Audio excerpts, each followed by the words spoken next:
Boa noite, povo de Deus, povo escolhido do Pai. Graça e paz do Senhor Jesus esteja sobre a sua vida, esteja contigo. Que Deus abençoe a nossa semana, que a gente consiga iniciar a nossa semana na presença dEle, que nós consigamos iniciar a nossa semana na paz de Jesus. Que o Senhor seja conosco, em nome de Jesus. Amém? Mais uma vez, nós estamos aqui para compartilhar um pouquinho da palavra de Deus, para falar um pouquinho de Jesus, ver o que Jesus está querendo para as nossas vidas, ver mais uma vez o que Jesus está querendo nos alertar, nos instruir, e que o nosso coração esteja aberto para receber o que o Pai quer. Amém? Louvado seja o nome do Senhor. Hoje nós estávamos meditando. Tem algumas coisas que a gente vive que a maioria das vezes, quando nós entregamos a nossa vida para o Senhor, é que nós vivemos na dependência do Pai, que nós vivemos totalmente dependentes dEle, totalmente dependentes do querer dEle, da graça dEle. E sabe quando nós estamos numa situação em que nós não temos nada além dEle?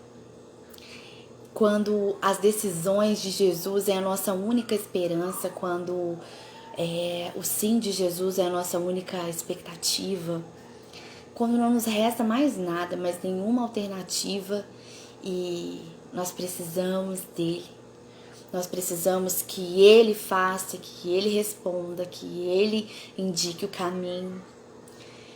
Quando nós não temos nada além dele. Jó chegou numa situação assim. Jó não tinha nada além de Deus.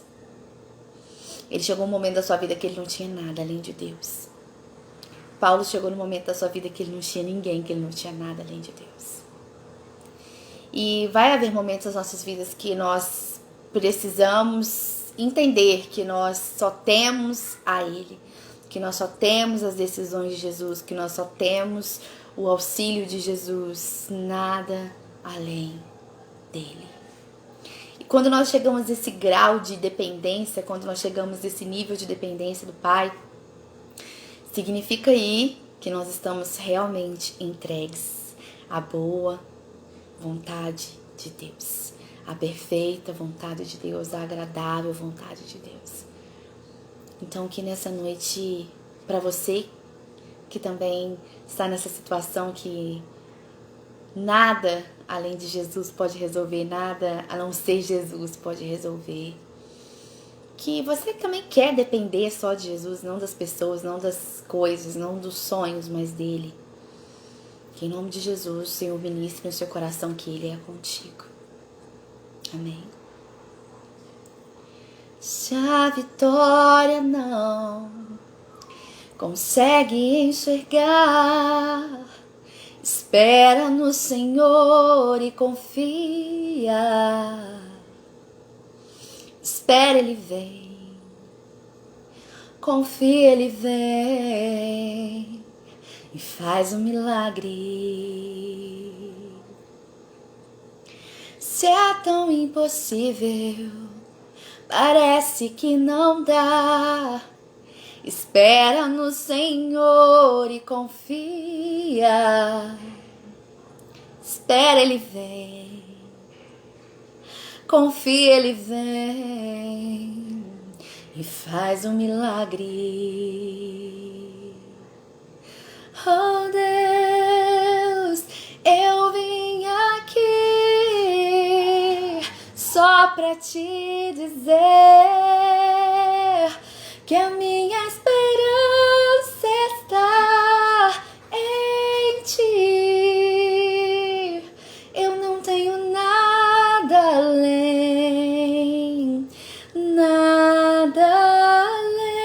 de ti, nada além das promessas, das tuas promessas. Eu não tenho nada,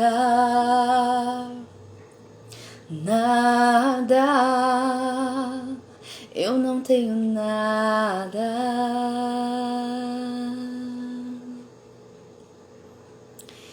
se sentindo sozinho, coração cansado de clamar, espera no Senhor e confia. Espera, Ele vem.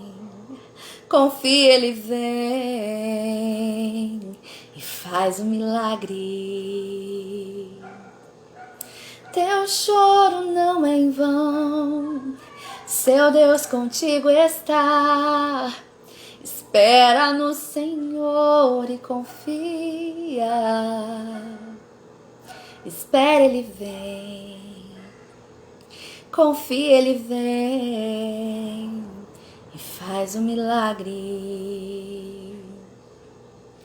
Oh Deus, eu vim aqui só pra te dizer que a minha esperança está em ti.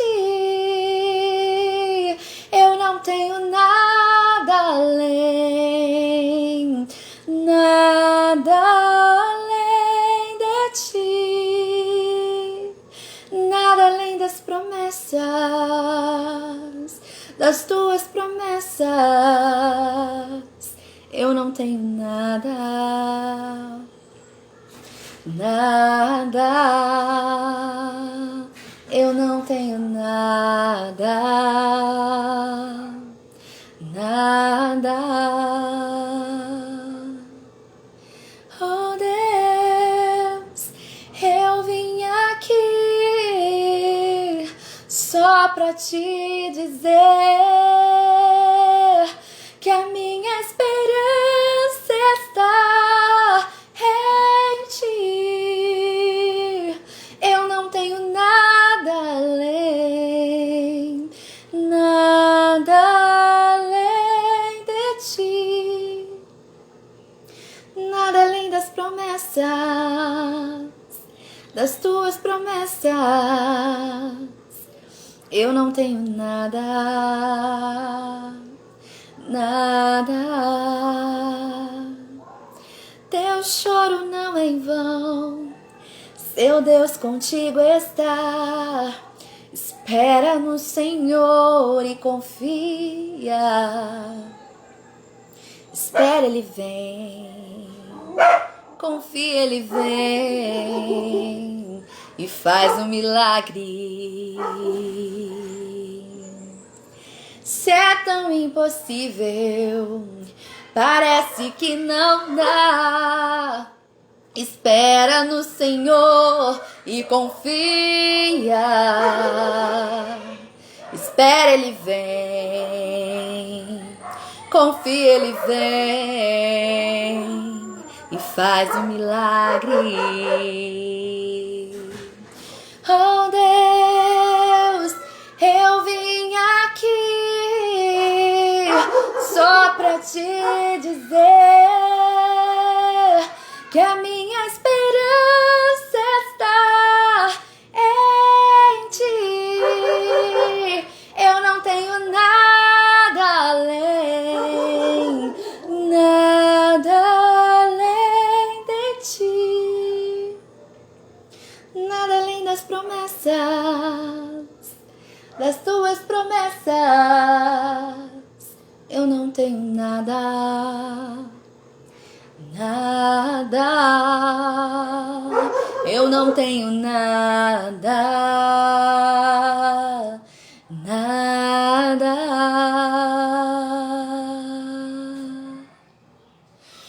Às vezes nós não temos palavras, às vezes nós estamos desesperados, às vezes nosso coração está aflito, ansioso, deprimido. Às vezes a nossa mente está oprimida, às vezes o nosso cansaço nos abate. E nós não temos nada além de Jesus, nós não temos nada além do Espírito Santo. Só que isso não quer dizer que é nada, quer dizer que é tudo, porque quando nós temos Ele, nós temos tudo. Quando nós temos Ele no barco, nós temos tudo. Quando nós temos Ele na situação, então nós temos tudo. Quando Ele está na situação, então nós estamos seguros. Espera, Ele vem. Confia, Ele vem e faz um milagre. Espera, ele vem. Confia, ele vem. E faz um milagre. Aleluia. Louvado seja o teu nome, Jesus. Nós confiamos em Ti, esperamos as suas decisões, esperamos as suas promessas, esperamos em Ti, Deus, confiamos em Ti, nos deleitamos em Ti. O Senhor é a nossa única esperança, a nossa maior esperança, em Ti está a nossa esperança. Nós nos apegamos às promessas, aquelas que o Senhor fez a nós. Nós nos apegamos àquela promessa que o Senhor fez a nós. Então ela se cumprirá, porque o Senhor é fiel. Porque o Senhor não se arrepende, porque o Senhor não mente, porque o Senhor só faz, o Senhor só entrega, o Senhor só se revela, o Senhor só cuida. E a nossa esperança está nas suas decisões, Deus. Aleluia, santo é o teu nome. Em nome de Jesus apresentamos essa palavra que será ministrada nas suas mãos. Pai, nada de nós, nada de nós. Nós não somos ninguém, nós não somos nada. Somente o Teu Espírito Santo, Deus. Somente o Teu Espírito Santo tem voz neste lugar. Somente o Teu Espírito Santo revela a palavra que traz vida. Em nome de Jesus, que o Senhor tenha controle de tudo. E só o Senhor tem o controle de tudo. Oramos a Ti em nome de Jesus. Amém. Amém, igreja. Glória a Deus. Eu convido a você que pode abrir comigo, por favor, o texto de Atos. Nós vamos ler o capítulo 17 de Atos, no versículo 22.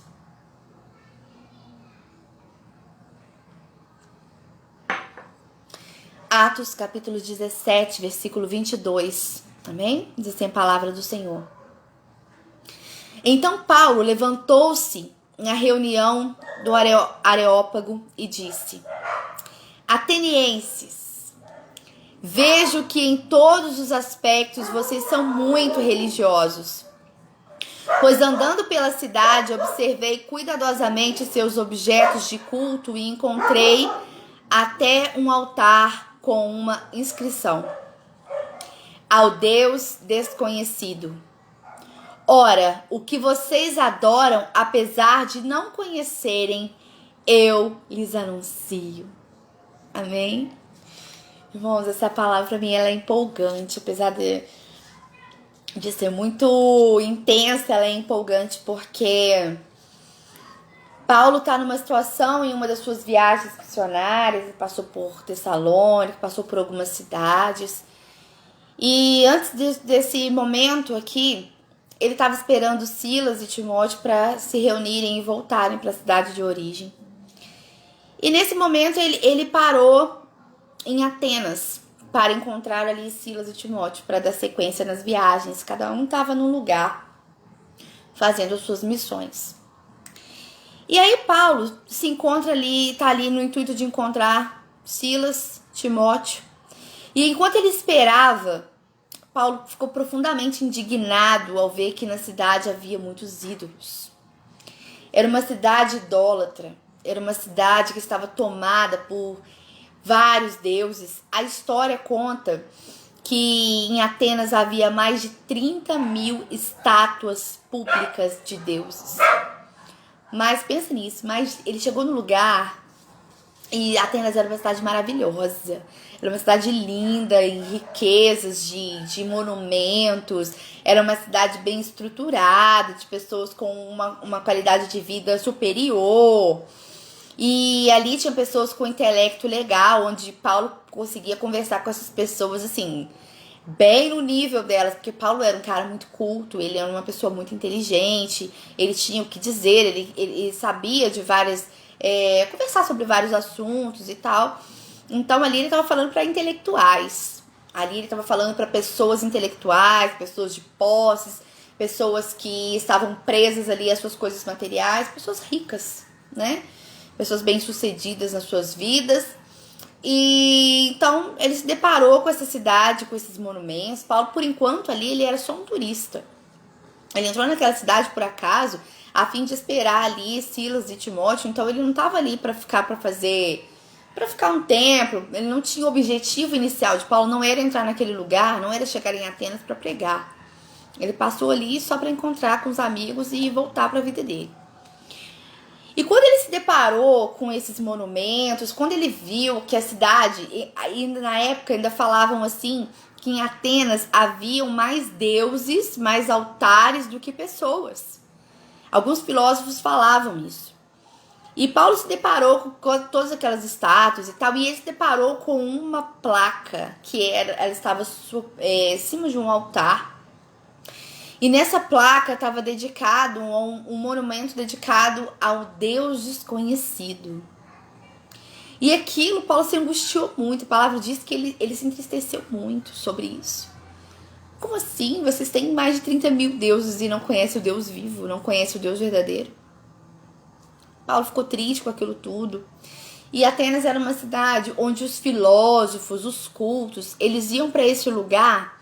Esqueci o nome, como é que chama aqui? Areópago, que era uma pedra, era como se fosse, digamos assim, esses altares que a gente constrói na rua, assim, para poder fazer, não tem isso mais, né, para fazer comício, essas coisas assim. Então era um altar mais ou menos assim, estruturado para que as pessoas estivessem no lugar mais alto para falar para os outros. Então, os filósofos, os cultos, eles usavam essa pedra para poder filosofar, para falar da cultura, do Deus tal, para explicar qual que é a origem do Deus tal e não sei o quê. Então eles ficavam ali dias entretendo as pessoas, distraindo o público com o conhecimento que eles tinham sobre os deuses. Alguns deles, porque eles tinham mais de 30 mil, então não dá para falar sobre todos. E aí eles contavam histórias de mitologia grega, eles contavam histórias tipo de Minotauro, umas histórias assim milenares, histórias de magia, essas histórias assim. E eles usavam essa pedra, ficava sobre essa pedra para anunciar esse tipo de coisa. E sobre Atenas havia uma maldição, que as pessoas morriam o tempo todo.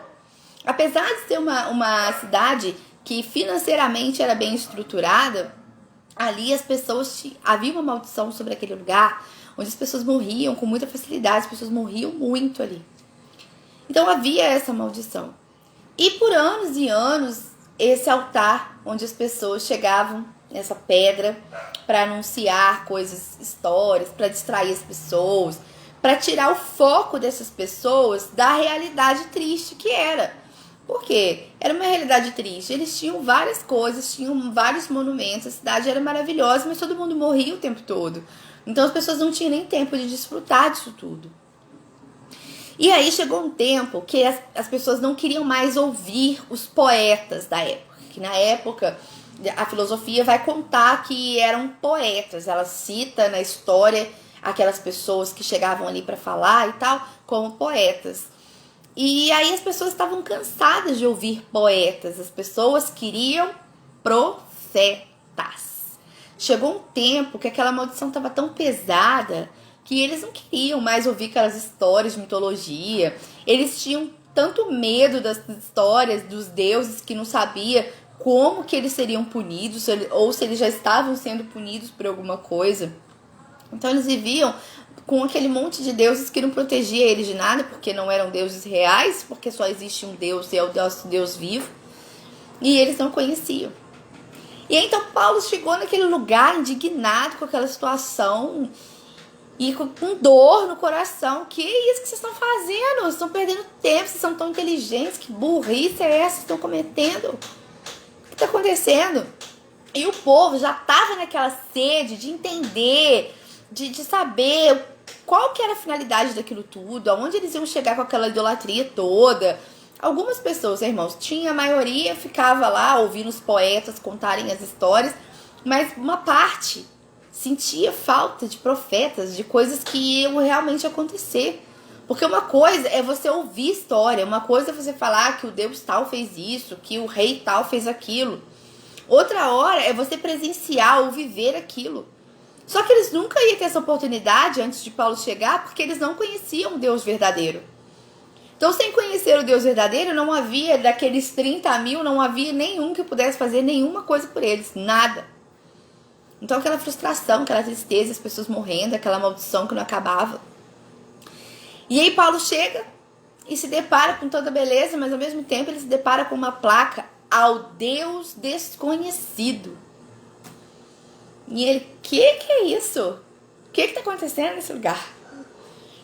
E o Paulo fica indignado com aquilo. A palavra diz que o coração dele sente aquela tristeza. E aí ele chega diante desse Areópago e fala assim: por que ali tem uma placa de um Deus desconhecido? Cada um das artes que eu vi, cada uma das esculturas que eu vi tem um nome, um significado, um Deus do sol, um Deus não sei o quê. E por que tem uma placa ali de um Deus desconhecido? E aí, sabe qual a resposta que ele teve? Olha, são tantos deuses em Atenas que tem mais deuses que pessoas. E pra gente não ter esquecido de nenhum deles, porque talvez tenham outros que a gente nem ouviu falar ainda, que os poetas ainda não contaram, que a mitologia ainda não apresentou, que nós deixamos essa placa lá, o Deus desconhecido, porque assim, aqueles que ainda não foram revelados, eles não ficam bravos com a gente, não se irritem com a gente e não piore essa maldição que já está sobre nós. Ou, se é esses que estão nos amaldiçoando, que eles deixem de nos amaldiçoar. Eles queriam, na verdade, reverter aquela situação da maldição que estava sobre aquele lugar. E aí Paulo imediatamente fala assim para eles, ora, aí o versículo 23 diz assim: observei cuidadosamente seus objetos de culto e encontrei até um altar com uma inscrição: ao Deus desconhecido. E aí Paulo diz assim: ora, o que vocês adoram, apesar de não conhecerem, eu os anuncio. E aí Paulo começa a partir do versículo 23 a fazer um discurso sobre o Deus vivo, um Deus que sobre ele, que ele criou o céu e a terra, um Deus criador, um Deus onipresente, onipotente, onisciente, um Deus que dá o ar, o Deus que deu fôlego de vida, o Deus que construiu o universo, o Deus que cuida das nossas vidas. E aí Paulo vai avançando no discurso dele, dizendo: não, eu tenho que apresentar para vocês o Deus verdadeiro. E no versículo 28 ele diz assim: nele nos movemos e existimos. Por ele e nele nos movemos e existimos. Ele é o Deus verdadeiro. Eu o anuncio. Vocês não conhecem, mas eu o anuncio. Ele é o Deus verdadeiro. Esse é o Deus verdadeiro. E Paulo começa a falar lá naquele lugar. Então o povo não queria largar os poetas e pegar o profeta. Tava lá o profeta de Deus. O Deus verdadeiro, vocês não conhecem não? Vem cá que eu anuncio pra vocês. Eu vou te contar quem é o verdadeiro Deus. Quem é o Criador do céu e da terra. É por ele que nós nos movemos. É nele que nós existimos. É por ele que nós respiramos. Porque se ele tira o fôlego de vida, do que adianta a prata e o ouro? Nada. Porque se ele tira a nossa saúde, do que adianta? Não sobrevivemos. Se amanhã ele tira o nosso fôlego de vida, acabou tudo. Ele é o Deus da vida. Ele é o Deus Todo-Poderoso. E Paulo prossegue no discurso dele. E aí ele começa a falar sobre a ressurreição, porque já tinha passado Jesus, já tinha o plano de salvação perfeito. E a missão de Paulo era o quê? Falar sobre a salvação, falar sobre Jesus. E ele chega nesse ponto de falar sobre a ressurreição. Sabe o que os atenienses responderam para ele? Não, sobre isso a gente dá ouvido outro dia.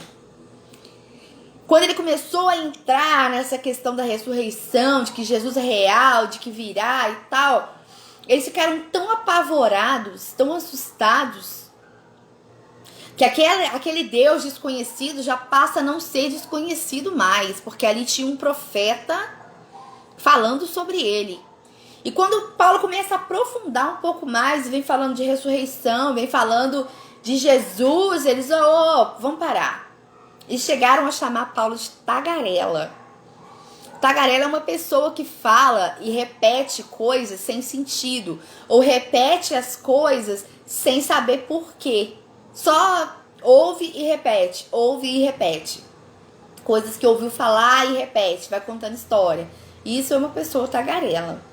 Às vezes a gente acha que é falar demais, mas é falar demais sem sentido. Não é diferente de uma pessoa falante.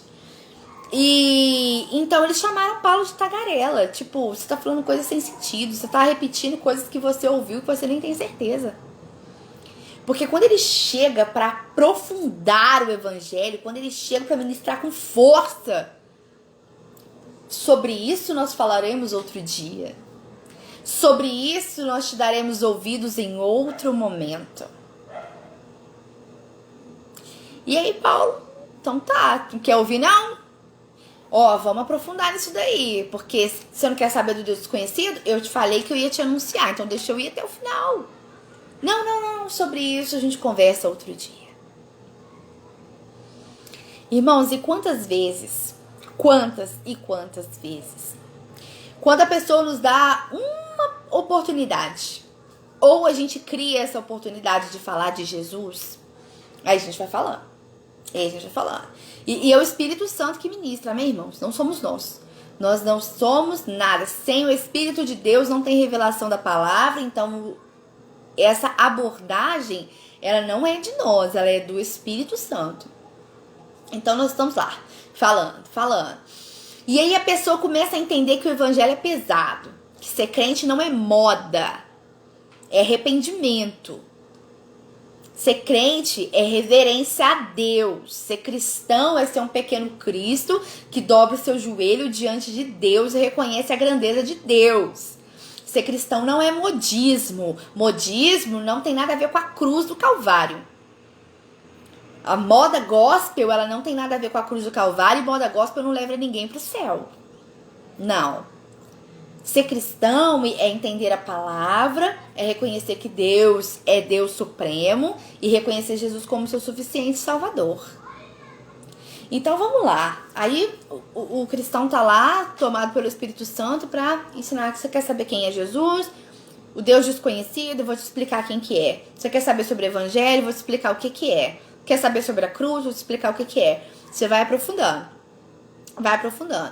E a pessoa fala assim, ué, mas ser cristão não é só colocar uma roupa tampada, colocar pouca maquiagem, dar paz do Senhor e colocar a Bíblia debaixo do braço, não? Quem dera. Quem dera se fosse só isso. Não tem nada a ver com isso.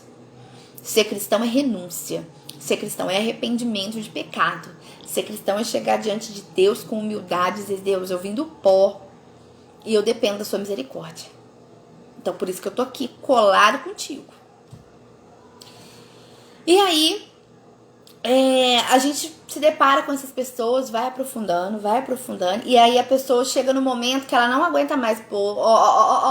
Essas palavras são muito pesadas pra mim. Esse evangelho é muito duro pra mim. Eu consigo me entregar pra Jesus, mas só até aqui. Não dá pra entregar tudo, não. Não posso entregar minha sexualidade, aí não. Poxa, meu cigarrinho, não posso. Não posso entregar meu copinho de cerveja, com esse calor, não tem jeito.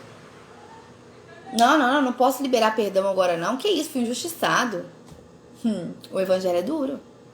E você vai aprofundando, vai apresentando o Deus desconhecido. E de repente as pessoas, elas te bloqueiam, que elas dizem assim, não, você tá muito tagarela. Eu tô achando que isso daí não é pra mim, não. Você tá muito tagarela. Não é pra mim. E aí, o que nós vamos fazer? Ou a gente espera a ordem do Espírito Santo para continuar, ou nós paramos sob a ordem de Deus. Ponto. Porque Deus, para essa pessoa, já não é mais desconhecido. Ela é que não quis saber mais. Nós fomos até um espaço. E aí a pessoa, não, tá tagarela demais. Vamos parar por aqui. É duro demais pra mim. Quão duras são as suas palavras pra mim. É pesado demais, Jesus, te seguir. Quantos de nós? E então Paulo parou. Tudo bem. Agora já não tem mais um Deus desconhecido. Paulo chegou naquele lugar como um turista. Tava lá esperando os amiguinhos dele pra ele ir embora. Ele não tinha intenção nenhuma de ir lá para poder ministrar nada. Mas ele não podia se deparar com aquela placa de um Deus desconhecido e não apresentar o Deus vivo. Ele não podia passar despercebido aquela situação e não apresentar um Deus vivo para aquele lugar. E com certeza eu creio no meu coração que o Espírito Santo testificou no coração dele: olha, tem pessoas aqui esperando um profeta, que não querem os poetas, querem os profetas. Então vai lá, fala um pouquinho. Sobe no mesmo altar que eles pregam mitologia, sobe no mesmo altar que eles falam sobre coisas de filosofia, de cultura, de deuses que não existem, e vai lá e apresenta o Deus vivo. E Paulo foi no mesmo lugar, subiu na mesma pedra para falar aquilo tudo. E quantas vezes, irmãos, nós nos deparamos com essa situação hoje? Paulo estava ali só como um turista, no meio de pessoas ricas, de posses, pessoas cultas, pessoas que se apoiavam na sua própria inteligência ou no conhecimento da cultura que era a mitologia grega.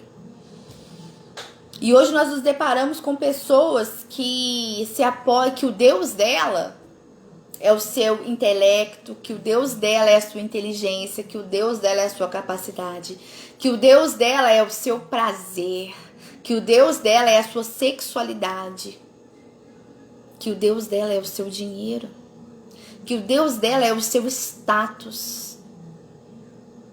Não é muito diferente do que acontecia em Atenas, não é muito diferente do que nós vivemos hoje, não é. Irmãos, eu não estou falando de pessoas ricas por merecimento, cada um tem o que tem, pronto, acabou. Eu estou dizendo, nós estamos falando das pessoas que têm o dinheiro como Deus, que têm o status como Deus, porque tem pessoas que não querem conhecer o Deus verdadeiro, que não querem conhecer o Deus vivo por status. Porque, nossa, eu sou muito rico para falar que eu sou cristão. Eu sou muito popular no Instagram e no YouTube, eu sou um youtuber. Um youtuber não pode falar que é cristão, não. Quantos likes eu vou ter se eu me tornar um cristão, se eu me converter? Então tem muitas pessoas que não aceitam o Deus vivo, que não querem que nós apresentemos o Deus vivo por causa disso, por causa de status, por causa de preconceito com Deus. Preconceito. Seu Deus é famoso? Seu Deus vai me deixar famoso? Não, meu Deus não vai te deixar famoso não, porque a glória é toda dele, toda a honra e toda a glória é de Jesus. A coroa está sobre a cabeça de Jesus. Os reinos estão sobre os ombros de Jesus. Então ele não vai te deixar famoso não.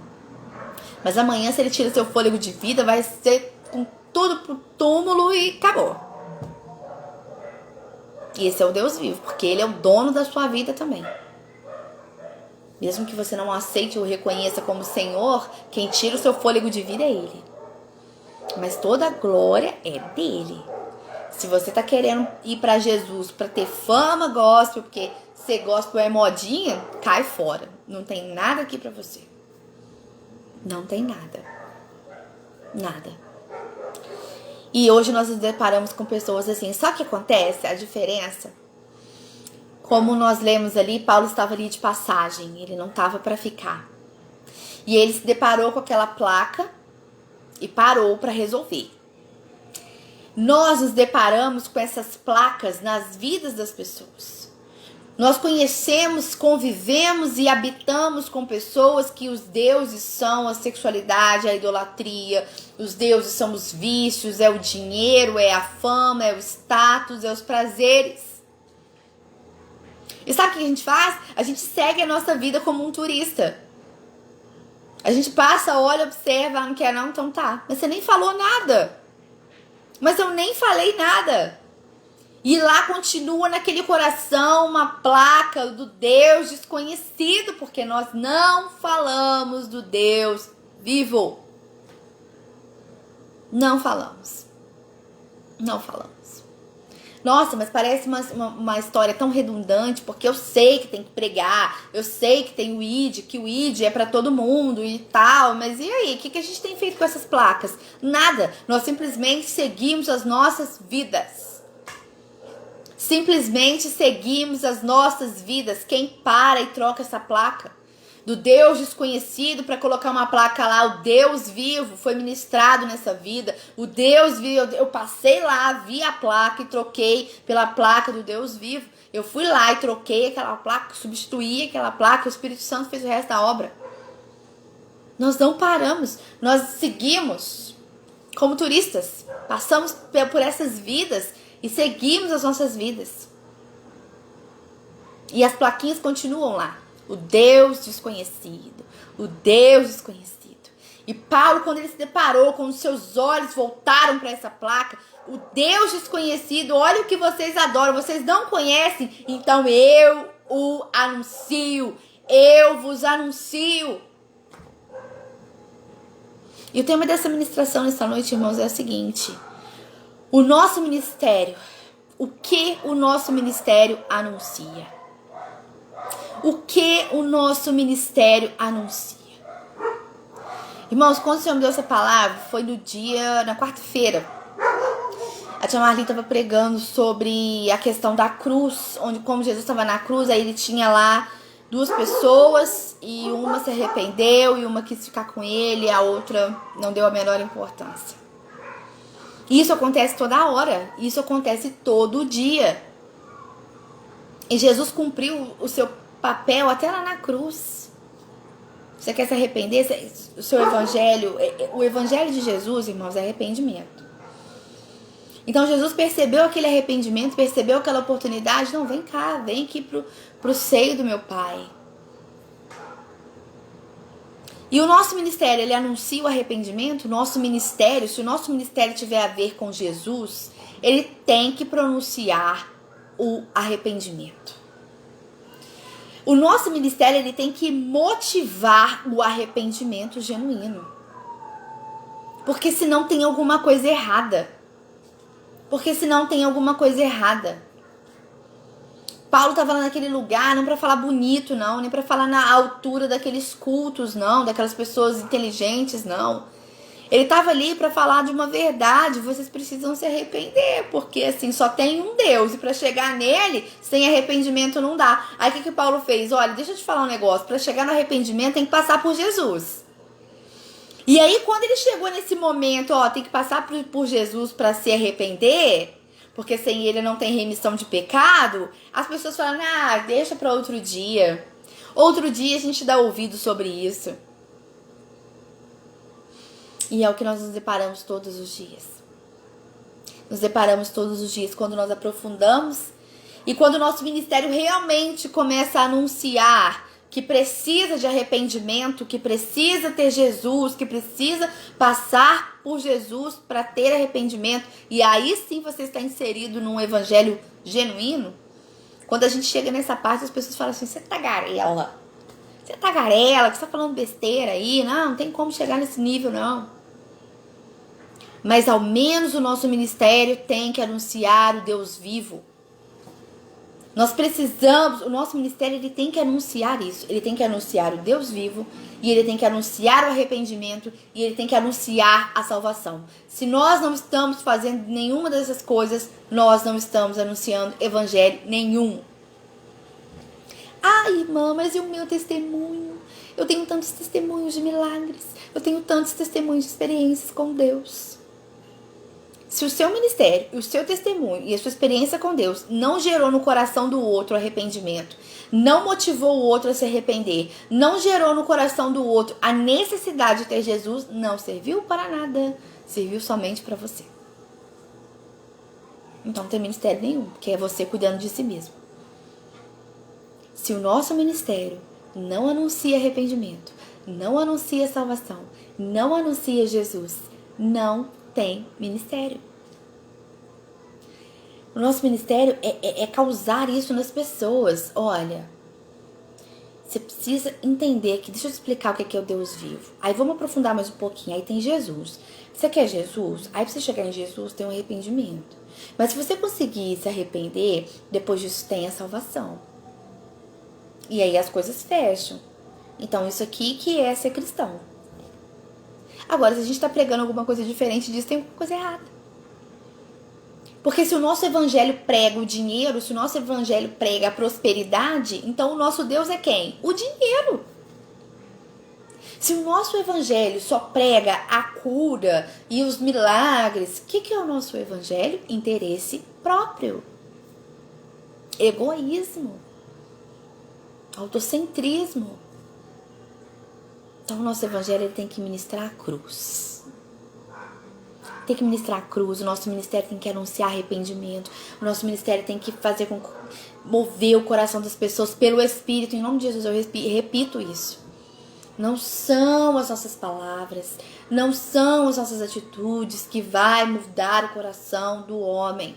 Somente Deus é capaz de convencer o homem do pecado e do juízo. Mas o Espírito de Deus que está sobre mim, sobre você, amém? O Espírito Santo de Deus que está sobre nós, dentro de nós, vai nos ensinando, nos instruindo a falar sobre o Deus vivo. A obra é dele, sempre dele. Lembra que a obra é sempre dele, não é nossa, não é da nossa capacidade. Mas você tem que abrir a sua boca e anunciar o Deus vivo. Nós precisamos fazer isso.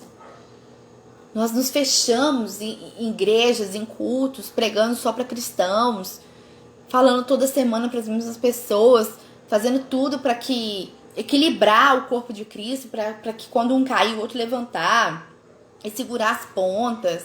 Mas tem um monte de plaquinha espalhada por todo mundo, com a plaquinha, o Deus desconhecido. E quem vai lá falar sobre o Deus desconhecido?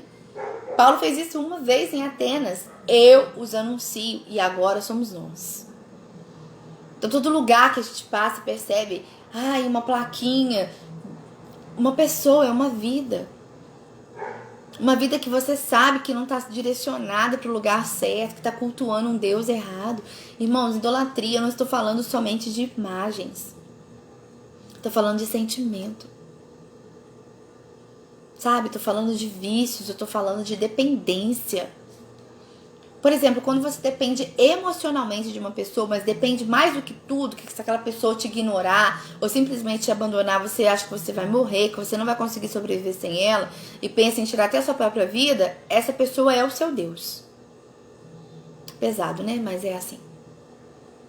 Qualquer pessoa, coisa, o que for, que esteja acima de Deus, então essa coisa ou essa pessoa ou esse sentimento, isso é o seu Deus.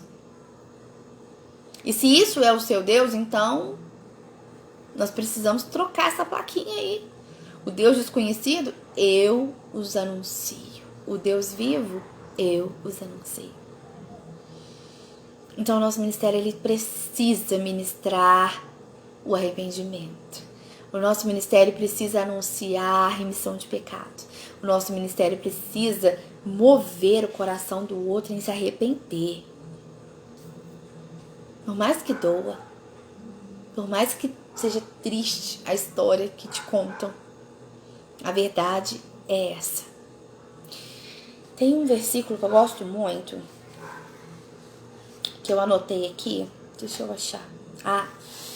Só continuando no capítulo 17, para não perder, 17 no versículo 30, diz assim: quando Paulo termina de fazer o discurso dele, ele fala assim: Deus ordena que todos e em toda parte se arrependa. Paulo fala isso, versículo 30, capítulo 17. Deus ordena que todos e em toda parte se arrependam. Então há uma missão. Todos em toda parte se arrependam. Então se o nosso ministério não incentiva, não anuncia o arrependimento, tem alguma coisa errada. Porque o ministério não é para isso, para que todos e em toda parte se arrependa. Então se ele não motiva o outro a se arrepender, ele não é um ministério. Deus não está nesse negócio. E a palavra que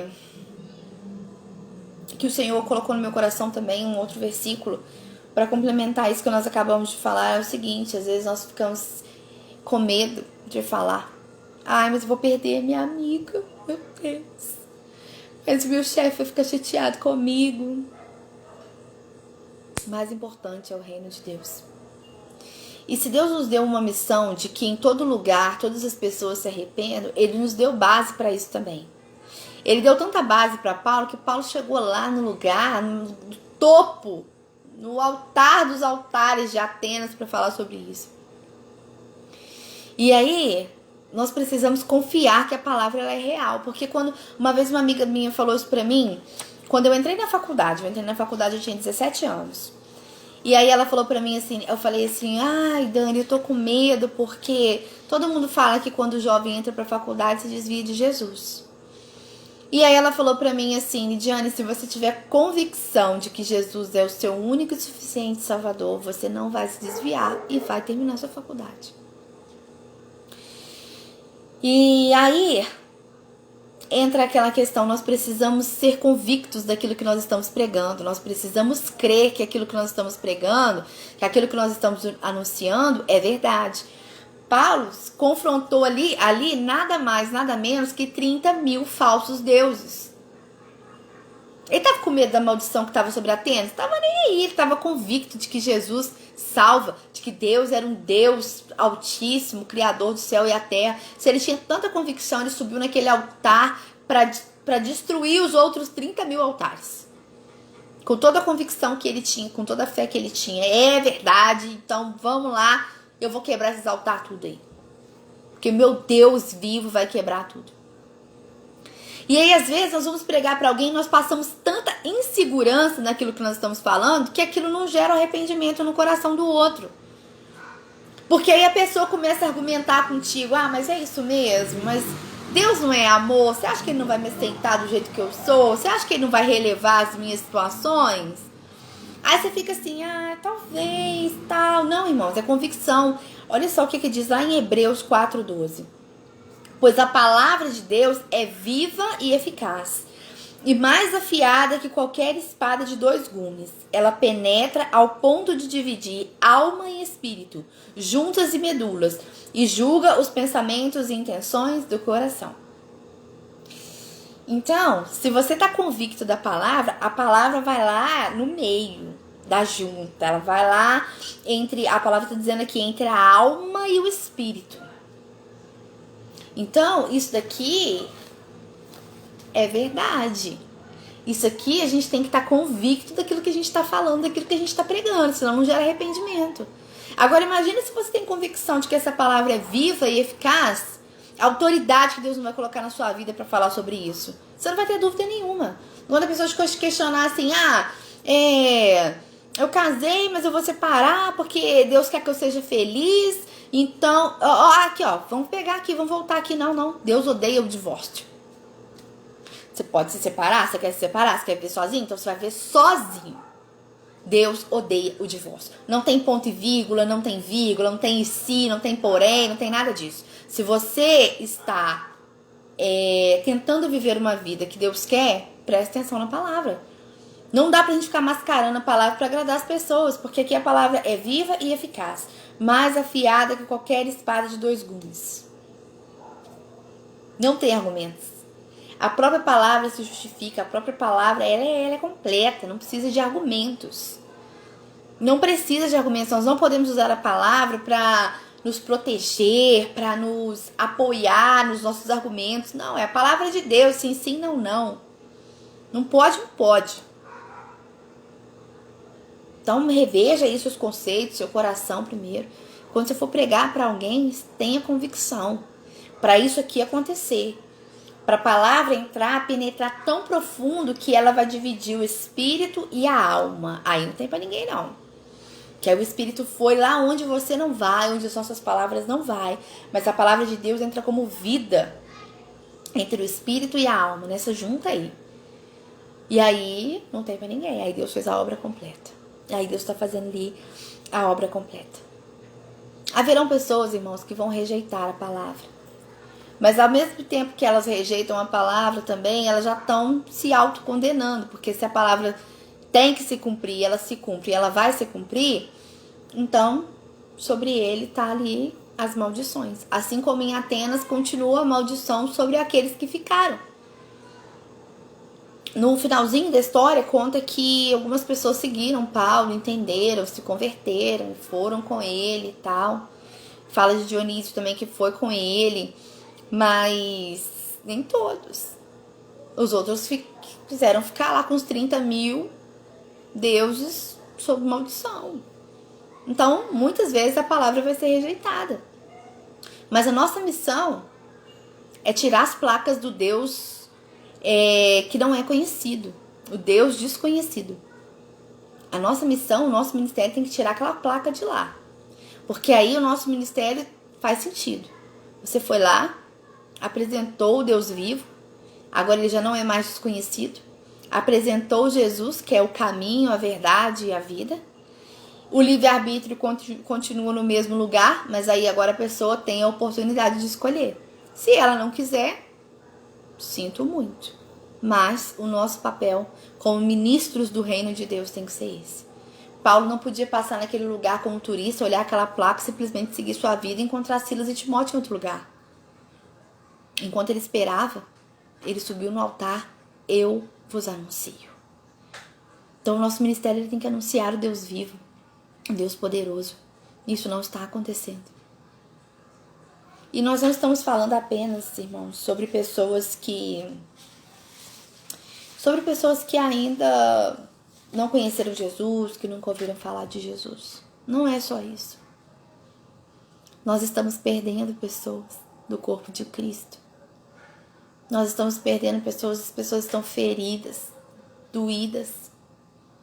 E sabe o que a gente faz? A gente só julga.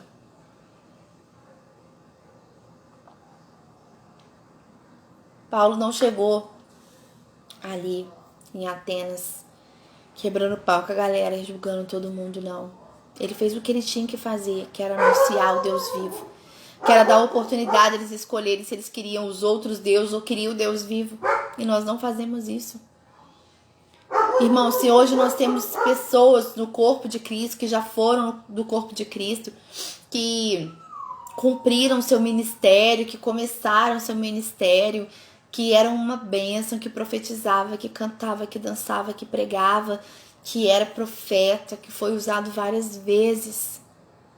E hoje já não está mais na presença de Deus. Hoje substituiu aquela placa do Deus conhecido pelo Deus desconhecido. Por quê? O que é esse Deus desconhecido nesse caso?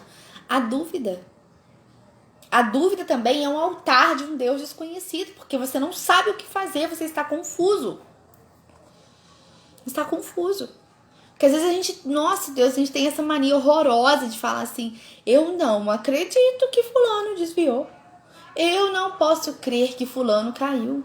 Irmãos, quem está de pé, cuide-se para que não caia. Então isso pode acontecer com todo mundo. Nós estamos suscetíveis a isso até a volta de Jesus. Que Deus tenha misericórdia das nossas vidas, para que não aconteça, mas o tempo todo nós estamos suscetíveis a isso. E aí você vê que a pessoa estava lá e buscava junto contigo e orou com você e por você várias vezes quando você precisou, e agora que foi embora já não serve mais para ser seu amigo, agora que foi embora então não serve mais para o seu convívio, e agora que foi embora você não pergunta nada, não dá um bom dia, uma boa noite, nada, simplesmente largou para lá e fica aí com o seu juízo, com o seu julgamento. Ela está segurando uma placa, eles estão segurando uma placa nas mãos. O Deus desconhecido. Porque elas estão confusas, elas estão perdidas, elas estão cegas espiritualmente, estão surdas espiritualmente. E aí nós passamos diante desse cenário, diante dessa cidade, diante dessas placas, passamos diante dessas pessoas, olhamos aquelas plaquinhas estendidas diante dos nossos olhos e não fazemos nada, seguimos a nossa vida como turistas. A dúvida também é um altar. O medo, a insegurança. Às vezes a pessoa está com tanta dor de ter pecado, está com tanta dor de ter errado, que ela não consegue mais colocar uma plaquinha do Deus vivo. Aí ela coloca uma plaquinha aqui de tristeza. E a gente finge que não vê, coloca uma plaquinha assim, o Deus desconhecido. E a gente não vai lá trocar essa placa para colocar no Deus vivo. Ah, não, mas se a pessoa teve experiência com Deus, se a pessoa foi batizada, a pessoa pode ter sido batizada, pode ter experiência com Deus, pode ter falado em línguas, pode ter experiência com o Espírito Santo, irmãos. Não importa. Acontece que muitos de nós, mesmo tendo toda essa bagagem com Jesus, mesmo tendo toda essa experiência com Jesus, chega um momento que a nossa mente se perde, que as coisas se confundem, que as coisas nos abatem e a gente não sabe o que fazer. E aí, às vezes, ao invés de levantar a bandeira do Deus vivo, a plaquinha do Deus vivo, a gente começa a levantar a plaquinha do Deus desconhecido, porque eu não sei o que fazer. Não sei, me ajuda, eu não sei o que fazer. A palavra diz que aquelas pessoas, elas discutiam entre elas ali, tragam os profetas. Tira esses poetas do altar e tragam os profetas. Tragam os profetas. E a plaquinha do Deus desconhecido ainda estava lá. E às vezes nós subimos no altar como poetas e falamos tão bonito. Nós falamos de forma que emociona as pessoas. Nós falamos de forma que convence as pessoas. Mas nós não falamos como profetas, falamos como poetas. Cantamos como poetas. E as pessoas precisam de profetas. De pessoas que vão lá trocar essa placa pela placa do Deus vivo. Eu vos anuncio o Deus desconhecido. Eu vos anuncio. Eu trouxe aqui um ministério para você, para projetar no seu coração arrependimento. Eu o anuncio. E essas pessoas que de repente estão nessa situação, elas ainda não tiveram um encontro verdadeiro com Jesus. Apesar da experiência, apesar do batismo com o Espírito Santo. Apesar das experiências de profetizar, apesar das experiências expostas, elas não tiveram um encontro verdadeiro com Jesus. Ainda não. Mas não é possível, isso pode acontecer, pode, porque pode ser momentâneo. Porque quem teve um encontro verdadeiro com Jesus não cria outros deuses. Quem tem um verdadeiro encontro com Jesus não troca a placa por um Deus desconhecido. Quem conhece o Deus vivo não troca. Haja o que houver. Quem conhece o Deus vivo não troca essa placa por um Deus desconhecido. Aquelas que trocam é porque elas ainda não tiveram um encontro verdadeiro com Deus. Como que você prova isso? Pede o Espírito Santo para te convencer disso. Porque se você saiu, analise os motivos que você saiu e veja se você estava realmente seguro na placa do Deus vivo ou de um Deus desconhecido. Você não teve um encontro verdadeiro com Jesus. Aqueles que ministram o Evangelho de Jesus e têm convicção daquilo que Jesus é, da pessoa que Jesus é, do que ele pode fazer, elas morrem por ele. Elas morrem. Tem um monte de evangelistas e um monte de gente no mundo inteiro morrendo por Jesus. Porque elas tiveram um encontro verdadeiro com ele. Porque a placa que elas estavam levantando era de um Deus vivo, conhecido. E aqueles que ainda seguram essa placa de um Deus desconhecido, deixe Deus se apresentar a você de novo. Deixe o Espírito Santo se apresentar para você de novo. Começar de novo. Isso não significa que as coisas estão perdidas. Nós temos exemplo aqui de uma cidade que estava tomada pela idolatria.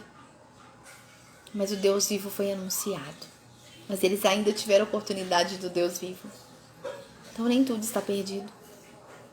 Não acabou. Deixa o Espírito Santo se apresentar a você de novo. Deixa o Espírito Santo se apresentar a você novamente. Porque ele precisa implantar no seu coração arrependimento verdadeiro, te convencer de que Jesus é o único caminho, que a palavra dele é viva e eficaz, e aí você nunca mais vai levantar outra placa que não seja o Deus vivo. Então, que em nome de Jesus, o Espírito Santo tenha a oportunidade de se apresentar a você novamente. E para outro grupo que tá aí se importando com o seu ministério, que leva a sério o seu ministério, que leva a sério as coisas de Deus, analise se o seu ministério, se o meu ministério, vamos analisar se ele gera arrependimento, remissão dos pecados, Jesus e salvação. Porque se não for nessa ordem, a gente não tá pregando em nada, não tem ministério nenhum. E aí vai continuar aquela placa lá, o Deus desconhecido. Mas o Senhor, nesta noite, Ele quer mudar essa situação para que essas placas desapareçam.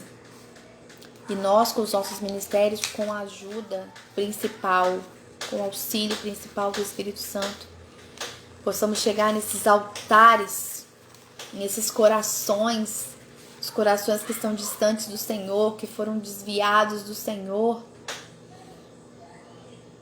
que nós possamos chegar nesses altares e dizer: eu vos anuncio um Deus vivo, nele existimos e nos movemos, por ele são todas as coisas. É para ele todas as coisas. Senão o nosso ministério não adianta de nada. Senão nós estamos nos altares, nas lives, nos cultos, nos lares, como poetas e não como profetas. Mas nós temos uma chance ainda.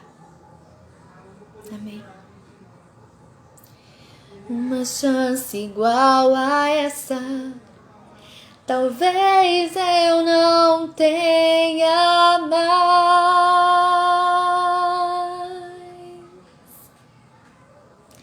Quero estar em tua presença, Deus. Nem que seja a última vez.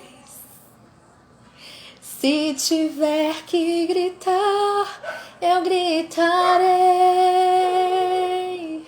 Se tiver que chorar, eu chorarei. Se tiver que humilhar o meu espírito, assim o farei. Me dá mais uma chance. Eu quero nascer do teu espírito. Eu quero matar minha carne,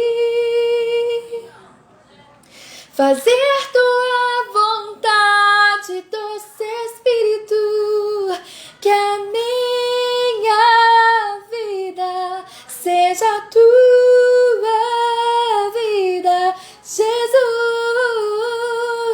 Eu quero nascer do teu Espírito.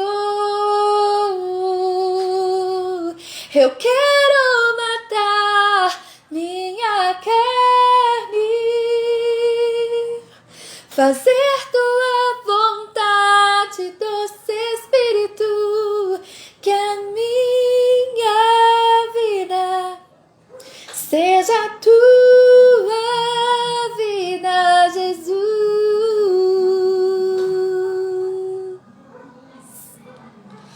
Que a minha vida seja a tua vida. Que a minha vida seja a tua vida, Jesus.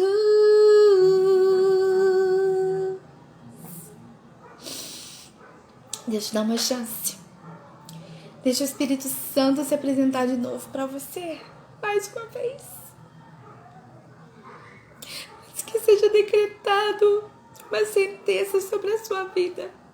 Deixa o Espírito Santo se apresentar de novo.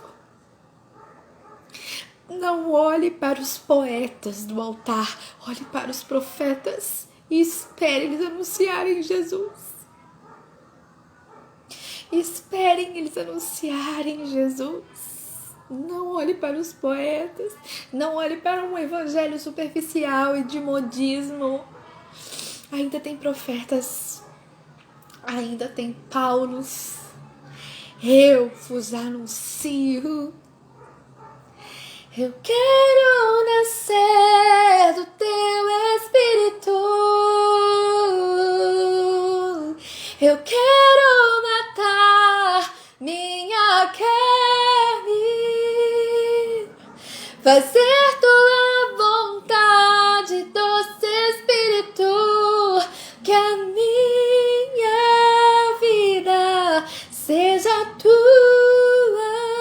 vida, Jesus.